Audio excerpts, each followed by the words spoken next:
Hi everyone, मैं हूं आपकी श्रद्धा दीदी एंड वेलकम टू अपना कॉलेज। आज की वीडियो के अंदर हम बात करने वाले हैं 3 ऐसे फैक्टर्स के बारे में जो हमें हेल्प कर सकते हैं अगर हम ऑफ कैंपस प्लेसमेंट्स या ऑफ कैंपस इंटर्नशिप्स के लिए अप्लाई कर रहे हैं। तो अब हो सकता है जिन 3 फैक्टर्स में से किसी के बारे में आपने सुना हो या आपको बेसिक इनके बारे में पता हो, पर इस वीडियो में हम एक प्रैक्टिकल पॉइंट ऑफ व्यू से बात करेंगे। तो हो सकता है कुछ ऐसी नई चीज हमें पता चल जाए, कोई ऐसा पॉइंट हो जो हमारे केस के साथ क्लिक कर जाए।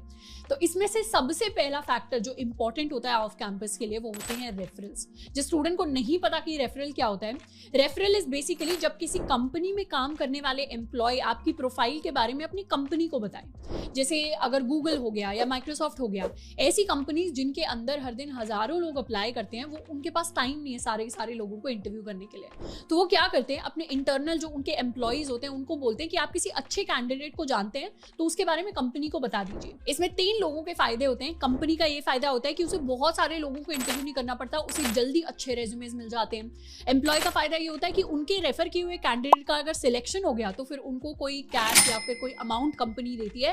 एंड कैंडिडेट का फायदा ये होता है कि उन्हें बार बार रिजेक्शंस नहीं आते, कभी कभी उनका शॉर्टलिस्टिंग जल्दी हो जाता है इंटरव्यूज के लिए अच्छी कंपनीज के अंदर। अब रेफरल्स यूजुअली बड़ी कंपनीज के लिए होते हैं जिसमें बहुत सारे लोग एक साथ अप्लाई कर रहे होते हैं। रेफरल लेने के लिए हमारे पास 2 चीजें होनी चाहिए। सबसे पहला, एक अच्छी प्रोफाइल। जब तक हमारे पास अच्छी प्रोफाइल नहीं होगी तब तक किसी एम्प्लॉय को मोटिवेशन नहीं आएगा आपको रेफर करने के लिए।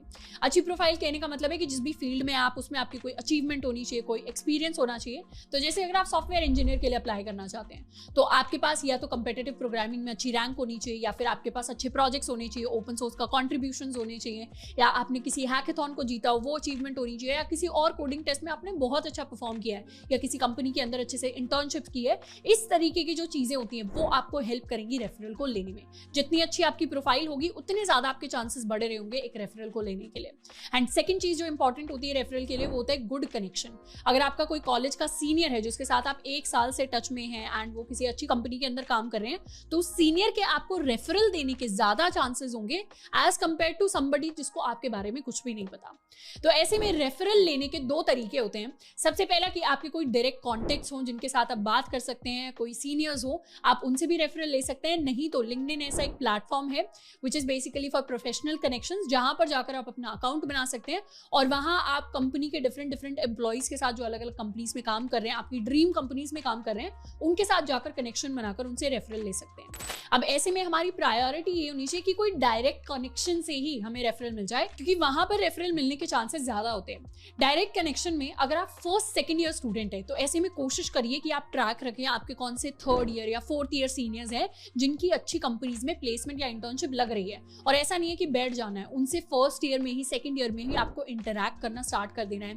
ऐसी सोसाइटीज ज्वाइन कर लेनी है जो शायद आपके फील्ड की तरफ ओरिएंटेड हो। अगर आपका मैनेजमेंट साइड में इंटरेस्ट है तो मैनेजमेंट बेस्ड आप सोसाइटीज ज्वाइन कर सकते हैं, वहां के सीनियर्स के साथ आप इंटरैक्ट करिए जो अच्छी कंपनीज में प्लेस्ड हो रहे हैं। अगर आपका कोडिंग में इंटरेस्ट है तो कोडिंग टाइप की सोसाइटीज आप ज्वाइन कर सकते हैं जहां पे ऐसे सीनियर्स से इंटरैक्ट करें जो वहां पर अच्छी कंपनीज में प्लेस हो रहे हैं। तो ऐसे आप ओवर द ईयर्स जो कनेक्शन बनाएंगे उन लोगों के साथ कनेक्शन स्ट्रॉन्ग होंगे और वहां पर आपको रेफरल मिलने के चांसेस ज्यादा होंगे। अगर आप 3rd 4th ईयर स्टूडेंट है तो ऐसे में कोशिश करिए ऑलरेडी आपके ही कॉलेज के कोई सीनियर हो जो आपकी ड्रीम कंपनी या एक अच्छी कंपनी में काम कर रहे हैं जिसका आप रेफरल लेना चाहते हैं, तो उनके साथ आप टच में आ सकते हैं। या तो आप फेसबुक ग्रुप्स या व्हाट्सएप ग्रुप्स के माध्यम से आ सकते हैं, नहीं तो ऑनलाइन आप लिंक्डइन पर जाकर अपनी कंपनी के नाम के साथ कॉलेज का नाम सर्च कर सकते हैं। तो आपको पता चल जाएगा आपके कौन से सीनियर्स हैं जो आपकी उन कंपनीज के अंदर काम कर रहे हैं, तो उनके साथ आप टच बना सकते हैं एंड फिर उनसे हम रेफरल के लिए रिक्वेस्ट कर सकते हैं। अब हम प्रेफर तो ये करेंगे कि हमें किसी डायरेक्ट कॉन्टेक्ट की मदद से रेफरल मिल जाए।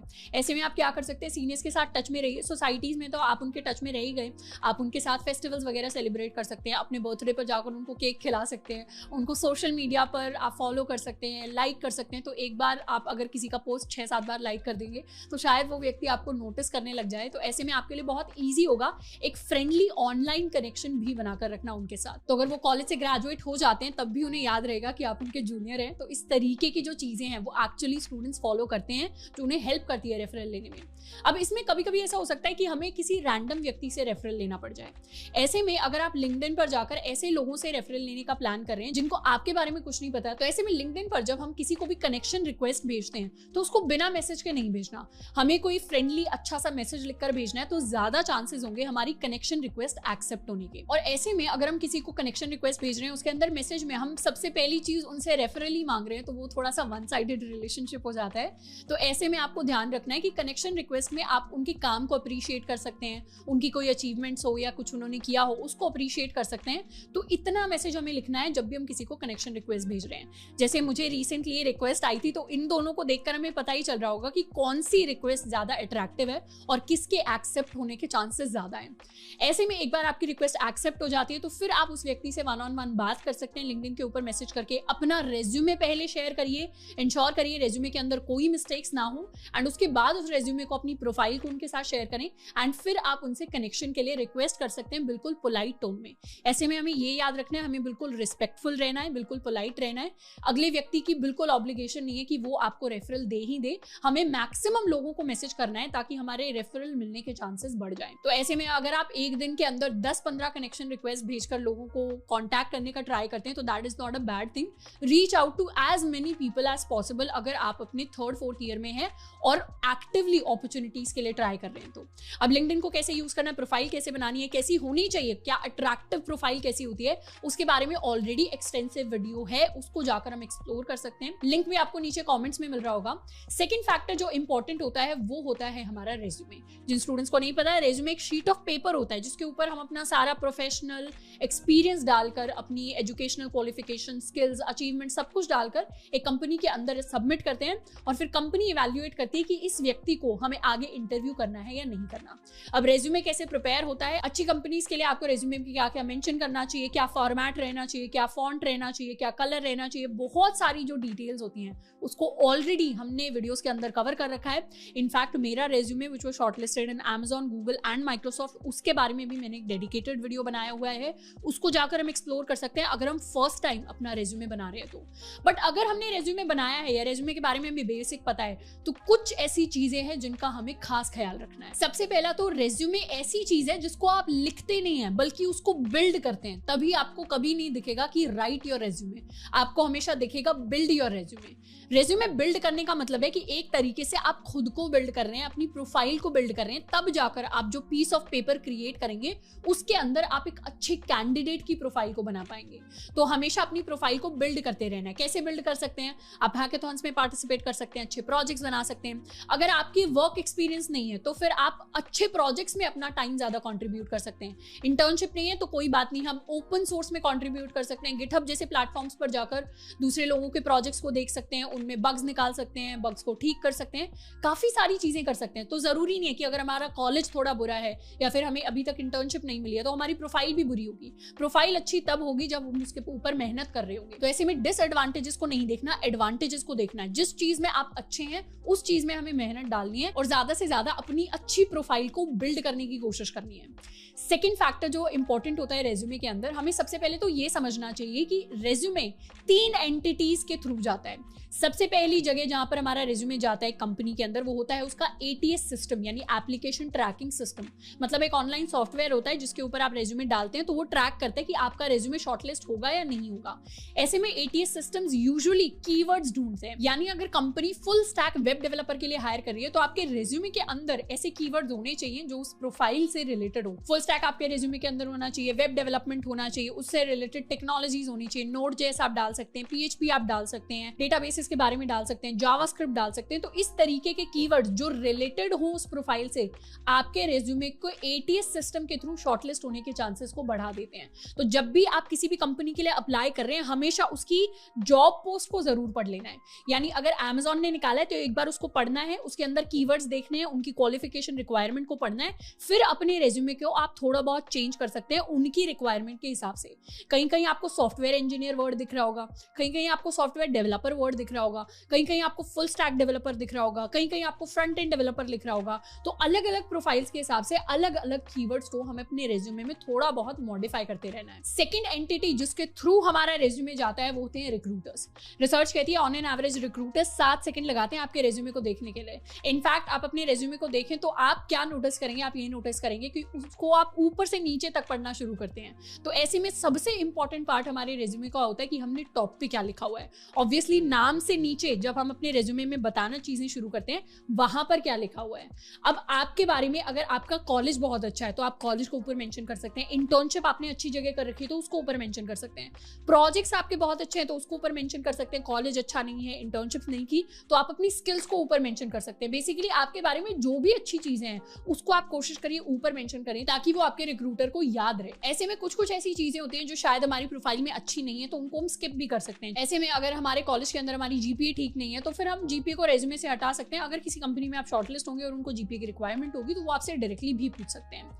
एंड तीसरी एंटिटी जिसके थ्रू हमारा रेज्यूमे जाता है वो होते हैं हायरिंग मैनेजर्स। कंपनीज के अंदर जो हायरिंग मैनेजर्स होते हैं, जो बेसिकली उनका फाइनल डिसीजन होता है कि इस व्यक्ति को मैं टीम के अंदर लाना चाहता हूं या नहीं लाना चाहता। ऐसे लोग देखते हैं कि आपने एक्चुअली इंटरेस्ट कितना है आपको अपनी फील्ड के अंदर, और आपने कितना ज्यादा डेडिकेटेडली उस फील्ड में एक्सपीरियंस है आपको, या उसमें आपने मेहनत कर रखी है।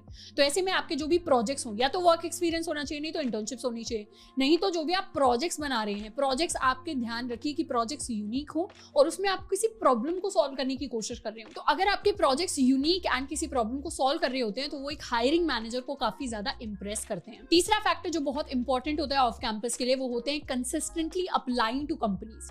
यानी कभी कभी ऐसे स्टूडेंट्स होते हैं जो 4-5 कंपनीज में अप्लाई किया और हर जगह से रिजेक्ट हो गए, 6 कंपनी से 7 कंपनी से रिजेक्ट हो गए, तो हमें ऐसा लगने लगता है कि शायद मेरी प्रोफाइल ही खराब है, शायद मैंने उतनी मेहनत की ही नहीं है, या मेरा रेज्यूमे ही बहुत खराब है, या कंपनीज हायर ही नहीं कर रही, उन्होंने हायर करना ही बंद कर दिया है, या ये फील्ड ही मेरे लिए नहीं है। तो ऐसे नेगेटिव थॉट्स के आने से पहले हमें ये समझना पड़ेगा कि ऑन एन एवरेज आपको 30 से 40 कंपनी में पहले अप्लाई करना पड़ता है कहीं पर सिलेक्ट होने के लिए। और अगर आप कंपेटिटिव फील्ड्स की बात करें, जैसे सॉफ्टवेयर इंजीनियरिंग एक कंपेटिटिव फील्ड है, तो ऐसी फील्ड्स में तो ये रिजेक्शंस का नंबर और भी ज्यादा हो सकता है। इनफैक्ट अभी रिसेंटली हमने एक स्टूडेंट का इंटरव्यू लिया था जिन्होंने Amazon इंटरनेशनल क्रैक किया है, तो उन्होंने 100 टाइम्स कंपनीज में अप्लाई किया था और वो 100 बार रिजेक्ट हुए थे before getting their first placement offer. तो एक्सेप्ट होने से पहले बहुत सारे रिजेक्शंस आएंगे, पर उन रिजेक्शंस के लिए हमें तैयार रहना है। अपने आसपास नेगेटिव माइंडसेट को नहीं क्रिएट होने देना, एक पॉजिटिव माइंडसेट के साथ अपनी चीज में लगे रहना है। अगर आपकी प्रोफाइल अच्छी है, अगर आपके पास स्किल्स हैं, तो डेफिनेटली आपका hard work will pay you of. अगर हम एक्टिवली एक ऑफ कैंपस इंटर्नशिप या प्लेसमेंट को ढूंढ रहे हैं, तो फिर हम ऑन एन एवरेज हर दिन 2 से 3 कंपनीज में एटलीस्ट अप्लाई करते रहें, ताकि मैक्सिमम कंपनीज के अंदर हम अपनी प्रोफाइल को भेज पाएं। अब जब भी कंपनीज में अप्लाई कर रहे हैं, एक चीज बहुत इंपॉर्टेंट है जिसके बारे में हमें पता होना चाहिए कि any offer is better than no offer. कभी कभी हमें लगता है कि हमारी अगर एक ड्रीम कंपनी हमने अपने दिमाग में सेट कर लिया है, या 2-3 टॉप कंपनीज हमने अपने दिमाग में सेट कर लिया है, तो हमें लगता है कि मुझे इसी कंपनी में जाना है, इसी कंपनी में जाना है। ऑब्वियसली हमारे पास ड्रीम कंपनीज होनी चाहिए, हमारे पास एस्पिरेशंस होनी चाहिए, और हमें उन कंपनीज में अप्लाई भी करना चाहिए, पर खुद को कभी भी लिमिट नहीं करना है। मतलब ये नहीं सोचना कि इन्हीं 3 कंपनीज में जाऊंगा, नहीं तो बिल्कुल भी नहीं जाऊंगा, क्योंकि हो सकता है कि आपने जो 3 कंपनीज आपको पता हो, उसके बाहर भी बहुत सारी ऐसी कंपनीज हो जिनकी प्रोफाइल अच्छी है, जिनका पैकेज अच्छा है, जिनका वर्क कल्चर बहुत अच्छा है, जो आपको काफी ज्यादा अपॉर्चुनिटीज दे दें अपने करियर में ग्रो करने के लिए। तो ऐसे में कोशिश करिए कि आपका टारगेट ये तो बैक ऑफ द माइंड रहे कि मैं अच्छी से अच्छी कंपनी में जाऊं, पर ये भी रहे कि एक अपना जो पहला ऑफर है वो आपको जल्दी से जल्दी मिले। जितनी जल्दी आपको अपना पहला प्लेसमेंट ऑफर मिलता है या पहला इंटर्नशिप ऑफर मिलता है, उतने ज्यादा आप कॉन्फिडेंट बनते हैं, प्लस उतना ज्यादा आपकी प्रोफाइल भी इंप्रूव हो जाती है आगे वाली अपॉर्चुनिटीज के लिए।